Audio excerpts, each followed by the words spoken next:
कि गैर व्यापारिक संस्थाओं के लेखे वाले जो चैप्टर पे अपन चर्चा करेंगे, तो सबसे पहले तो अपन को ये मालूम होना चाहिए बेटा कि सभी गैर व्यापारिक संस्थाएं क्या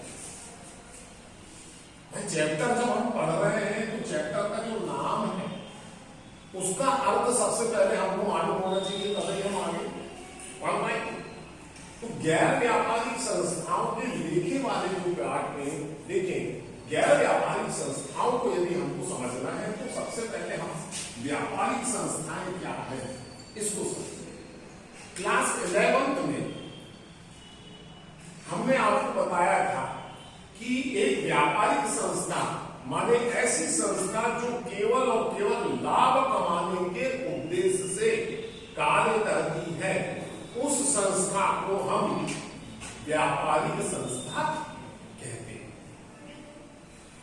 एक बार फिर कि ऐसी संस्थाएं जो केवल लाभ कमाने के उद्देश्य से कार्य करती हो वो व्यापारिक संस्थाएं कहलाती हैं। ठीक है, इनका इसका मतलब इनका मोटिव केवल और केवल जो है वो क्या है? लाभ कमाना। लाभ कमाना क्या है? लाभ कमाना। ठीक है, तो ये संस्थाएं जो है अपना लेखा जोखा जो है पूर्ण विधान से रखती है। क्यों रखना पड़ता है? विधान माने कानून, विधान माने कानून, पूरे कानून के अनुसार उनको अपना लेखा जोखा रखना पड़ता, क्योंकि इनके ऊपर इनकम टैक्स लगता है, इनके ऊपर जीएसटी का टैक्स लगता है। ये गवर्नमेंट के प्रति रिस्पॉन्सिबल है, ये टैक्सों की चोरी भी करती हैं, मौका मिल जाए। ठीक है ना? तो कहने का मतलब इनको पूर्ण विधान से माने पूरे कानून के अनुसार अपना हिसाब किताब रखना बहुत जरूरी। परंतु गैर व्यापारिक संस्थाएं ये क्या है? गैर व्यापारिक संस्थाओं का मतलब गैर शब्द के लोग क्या माने ऐसी संस्थाएं जो व्यापारिक ना हो, ऐसी संस्थाएं जो व्यापारिक ना हो। गैर शब्द का मतलब यही होता है। ठीक है ना? तो ऐसी संस्थाएं जो व्यापारिक ना हो, उन्हें बोले सर ऐसी भी संस्थाएं होती है, बिल्कुल होती है। आज जिस स्कूल में आप बैठकर पढ़ रहे हैं ये भी गैर व्यापारिक संस्थाओं के अंतर्गत आता है। उन्हें बोले सर गैर व्यापारिक संस्थाओं के अंतर्गत कैसे आता है? फीस तो ये स्कूल भी ले रहा है। तो आप ये देखें कि अदर स्कूल्स में जो फीस लग रही है वो 12,000 और 14,000 रुपए, 20,000 रुपए लग रही है। यहां मात्र 4-4,500 रुपए में साल भर आपको पढ़ने को मिलेगा। इसका सीधा सा मतलब है कि ये संस्था का उद्देश्य लाभ कमाना कम और सेवा भावना अधिक। तो ऐसी संस्थाएं जिनका उद्देश्य सेवा भाव हो, ऐसी संस्थाएं जिनका उद्देश्य वो क्या हो? उद्देश्य क्या हो उनका? सेवा भाव। सेवा भाव। क्या उद्देश्य हो? सेवा भाव, है ना? और सेकेंडरी उद्देश्य जो है उनका वो हो लाभ कमाना।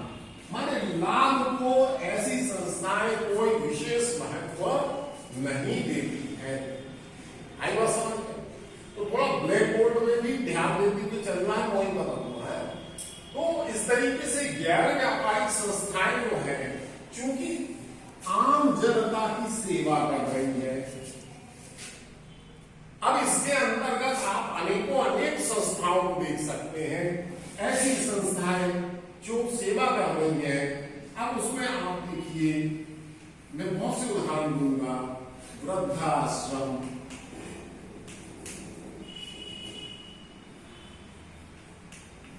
अनाथालय,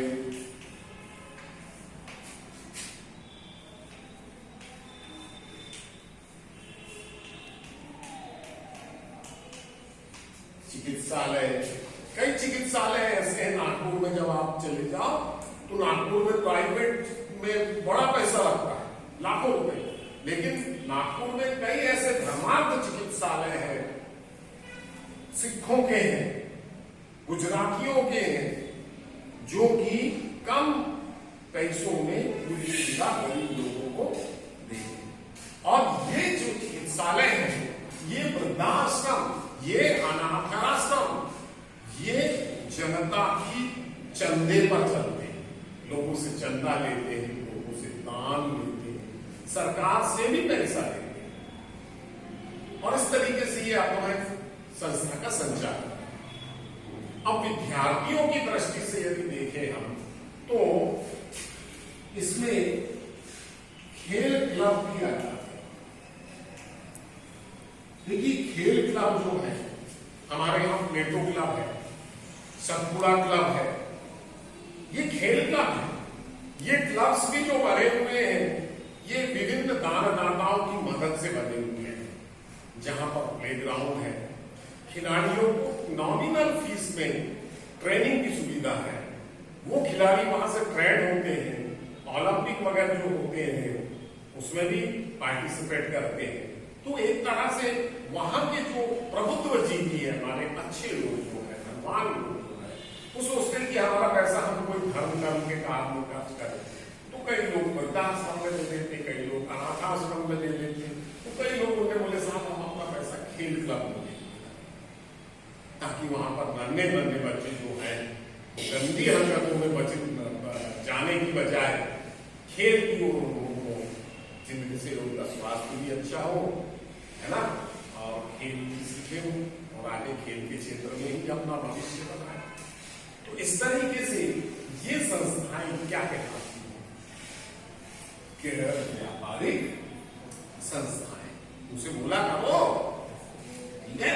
तो गैर व्यापारिक संस्थाएं।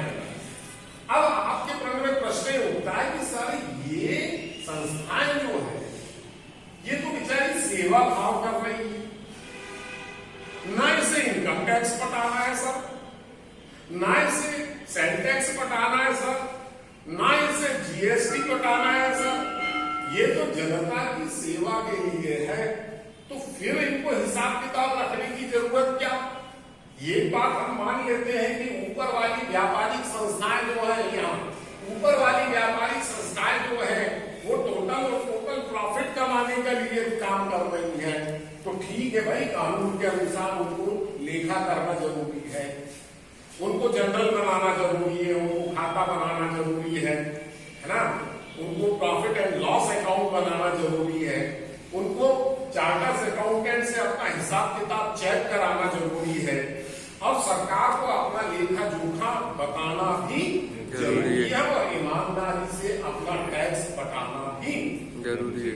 तो ये तो आपको समझ में आती है सर, लेकिन सर ये क्या है, यहाँ पे तो गैर व्यापारिक संस्थाएं बेचारी जो है वो केवल सेवा भाव कर रही है, जनता को बहुत से कम पैसे, बहुत कम से कम पैसे में अपनी सेवाएं देती है और जनता की भलाई का काम करती है।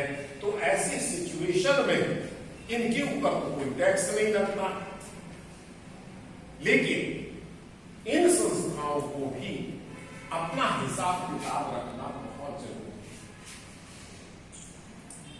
बोले सर हिसाब किताब रखना जरूरी क्यों है? हिसाब किताब रखना जरूरी इसलिए है कि देखिए ये संस्थाएं जो हैं किनके बल पर चल रही है, उस शहर, उस महानगर के दानदाताओं और सरकार, बहुत से लोग जो चंदा दे रहे हैं, डोनेशन, इन लोगों के भरोसे ये संस्था चल रही है साहब। आज हम भी किसी संस्था को मान लीजिए दान दे रहे हैं, तो आज के कलयुग में हमको ये भी देखना बहुत जरूरी है कि हमारा दान सार्थक ज्यादा है या नहीं। कहीं ऐसा तो नहीं कि नकली या वृद्धाश्रम है या अनाथ आश्रम वाले हमारे घर से आके चंदे की रसीद कटवा कर ले गए और हमें बेवकूफ बना दिया।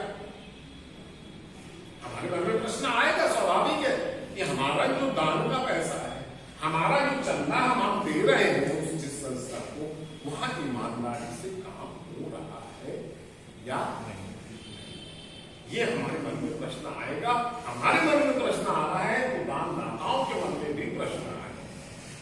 सरकार से यदि हम मदद ले रहे हैं तो सरकार के मन में भी ये प्रश्न सुनिश्चित तौर पर आएगा और चंदा देने वालों के मन में भी ये प्रश्न सुनिश्चित तौर पर आएगा। और रेपुटेशन, एक इज्जत तो जो होती है ना, वो कब बनेगी? जब ये संस्थाएं ईमानदारी से अपना हिसाब किताब बनाकर रखें, साल भर का हिसाब किताब बनाकर रखें और दानदाताओं को भी हिसाब बताए कि साहब हमारे पास साल भर में इतना पैसा आया, साल भर में इतना पैसा गया, इतना पैसा आप लोगों की कृपा से बचा। अब हमें अनाथ आश्रम के लिए बिल्डिंग और बनानी है, 4 कमरे और बच्चों के लिए बनाने हैं, बच्चों के लिए जगह कम पड़ रही है, तो आप लोगों से हमें दान चाहिए। जब आप लोगों को अपने संस्था का हिसाब किताब बताओगे, लोग को सेटिस्फैक्शन होगा, संतुष्टि होगी कि उन्हें बोले नहीं साहब इन लोग तो बहुत अच्छी संस्था है, चलो हम अपने स्वर्गीय पिता के नाम से यहाँ पर एक कमरा बना देंगे। मन में भाव पैदा करने के लिए ये सब चीजें करना आवश्यक है। तो प्रश्न ये उठता है कि गैर व्यापारिक संस्थाएं अपना हिसाब किताब किस पद्धति से रखती? तो गैर व्यापारिक संस्थाएं जो है अपना हिसाब किताब जो है वो रोकड़ पद्धति से, किस पद्धति से? रोकड़। गैर व्यापारिक संस्थाएं अपना हिसाब किताब रोकड़ पद्धति से रखती है। देखिए मैं जो भी बोल रहा हूं उसको बहुत ध्यान से आपको सुनना। क्यों सुनना है? क्योंकि इसमें ऑब्जेक्टिव क्वेश्चंस छुपे हुए हैं। जैसे अभी मैंने बोला कि गैर व्यापारिक संस्थाएं अपना हिसाब किताब रोकड़ पद्धति से रखती है। खाली फिल इन द ब्लैंक बन गया कि गैर व्यापारिक संस्थाएं अपना हिसाब किताब किस पद्धति से रखती है। वहां पर क्या आ जाएगा? माने आपको उसका भी ध्यान रखना है पढ़ते समय। प्रश्न ये उठता है कि गैर व्यापारिक संस्थाएं अपना हिसाब किताब रोकड़ पद्धति से ही क्यों रखती है? सर, व्यापारिक संस्थाएं अपना हिसाब किताब जो रखती हैं वो गैर व्यापारिक संस्थाएं अपना व्यापारिक संस्थाएं जो अपना हिसाब किताब रखती हैं वो अपना हिसाब किताब कानून के हिसाब से रखती है। उनको जनरल बनाना जरूरी है, रोजनामचा बनाना जरूरी है, उनको खाते बनाना जरूरी है, उनको तलपट बनाना जरूरी है, उनको प्रॉफिट एंड लॉस अकाउंट बनाना जरूरी है, उन्हें सरकार को भी दिखाना जरूरी है। लेकिन यहां पर ये संस्थाएं अपना हिसाब किताब रोकड़ पद्धति से ही क्यों रखती हैं? प्रश्न एक बनता है। एक प्रश्न है कि गैर व्यापारिक संस्थाएं अपना हिसाब किताब रोकड़ पद्धति से क्यों रखती हैं? तो गैर व्यापारिक संस्थाएं अपना हिसाब किताब रोकड़ पद्धति से इसलिए रखती है क्योंकि इन संस्थाओं में हमेशा कैश का ही व्यवहार होता है, रोकड़ का ही व्यवहार होता है। उधारी कहां होगी यार? हम दानदाता के पास जाएंगे तो उसको बोलेंगे कि साहब दान हम आपको 1 लाख रुपए दीजिए, तो उन्होंने बोल दिया ठीक है उधारी में लेंगे। हम किराना दुकान में जा रहे हैं और उससे हमने 1 लाख रुपए का किराना लिया और बोल दिया ठीक है उधारी में लेंगे। ऐसा थोड़ी ना होता है दान में। दान तो सामने वाला कैश ही देगा। सरकार से यदि आप मदद ले रहे हैं तो कैश में ही आपको मिलेगी, चंदा आप ले रहे हैं तो कैश में ही मिलेगा, और खर्चा जो होगा वो कैश में ही होगा, उधारी में तो होना ही नहीं। चलो भाई उधारी बिना तो संसार चलता नहीं। बोले सर इसमें भी यदि उधारी हो गई तो कोई बात नहीं है कि स्मरण पुस्तिका अलग से एक कॉपी बना लेंगे, डायरी बना लेंगे स्मरण पुस्तिका टाइप की, उसमें यदि कोई उधारी हुई है तो लिख के रख लेंगे। बाद में जैसे कैश में कन्वर्ट होगा उसको इधर लाख के हिसाब में लिखेंगे, डायरी से काट देंगे। तो गैर व्यापारिक संस्थाओं में अधिकांश व्यवहार चूंकि कैश में होते हैं अर्थात रोकड़ में होते हैं, इसलिए गैर व्यापारिक संस्थाएं अपना हिसाब किताब रोकड़ पद्धति से करती है। ये पॉइंट नंबर 1। अब पॉइंट नंबर 2, उसमें आपको बताना पड़ेगा कि गैर व्यापारिक संस्थाओं में उधार व्यवहार होते ही नहीं। इन 2 कारणों से गैर व्यापारिक संस्थाएं अपना हिसाब किताब रोकड़ पद्धति से करते हैं। देखिए, मैं प्रश्न का उत्तर भी बताते चलूं। इतनी बात सबके समझ में आई? सबके समझ में आई इतनी बात? ठीक है। अब गैर व्यापारिक संस्थाएं जो है, वो संस्थाओं का पैसे का आवक कहां कहां से होगी और पैसे की जावक कहां कहां से होगी। पैसे की आवक और पैसों की जावक, माने गैर व्यापारिक संस्थाओं के प्राप्ति के स्रोत क्या है, कहां कहां से पैसा मिलता है। ठीक है। और नंबर 2, गैर व्यापारिक संस्थाओं के भुगतान के उद्देश्य, भुगतान के स्रोत क्या है, सॉरी उद्देश्य नहीं तो स्रोत क्या है, माने कहां कहां पैसा जाएगा। अब देखिए, अलग अलग संस्थाएं हैं, अलग अलग संस्थाओं के हिसाब से आवक भी अलग अलग। अब जैसे हम ले रहे हैं थोड़ी देर के लिए वृद्धाश्रम। यदि सपोज मान लो हम वृद्धाश्रम चला रहे हैं, तो हमारे पास पैसा कहां कहां से आएगा? दानदाताओं से आएगा। किसके पास से आएगा? सरकार के पास। किसके पास से आएगा? चंदे से आएगा, नहीं आएगा? ठीक है ना। तो यहां से हमारे को पैसा आएगा अनाथ आश्रम। अब आप इससे जस्ट डिफरेंट खेल क्लब देखिए, तो खेल क्लब में भी हम दानदाताओं से पैसा लेंगे, सरकार से पैसा लेंगे, चंदा से पैसा लेंगे, लेकिन टूर्नामेंट से भी आय होगी। हम कोई टूर्नामेंट इवेंट का आयोजन कर लेंगे, टूर्नामेंट से जो पैसा हमारा बच जाएगा वो भी हमारा आवक का जरिया। अब एक अनाथ आश्रम की बात करें हम, जैसे शुरू में सोच रहे थे, तो अनाथ आश्रम में आवक की बात तो, और खेल क्लब में आवक की बात में डिफरेंस ये आया कि यहां पर हमारा जो है वो टूर्नामेंट से आए एक नई बढ़ रही है, पुरानी खेल सामग्री जो खराब हो गई उसको हमने बेच दिया, उससे भी हमारे पैसा मिला। ठीक है ना। अब खर्च की बात करें, तो खर्च की जब आप बात करेंगे जो पैसा हमारे पास से जा रहा है, तो अनाथ आश्रम में पैसा जाने के मदे अलग अलग है। अनाथ आश्रम में हमको कपड़े भी खरीदने पड़ेंगे, है ना, हमें उनके भोजन की व्यवस्था के लिए भी खर्च करना पड़ेगा, हमें उन वृद्ध लोगों की दवाइयों पर भी पैसा खर्च करना पड़ेगा, नर्स रखना पड़ेगा, हमें डॉक्टर्स रखने पड़ेंगे, आगे में बात समझ। तो वहां खर्च अलग है। उसी तरीके से खेल क्लब की बात करें हम, तो खेल क्लब में तुम्हारा ध्यान, खेल क्लब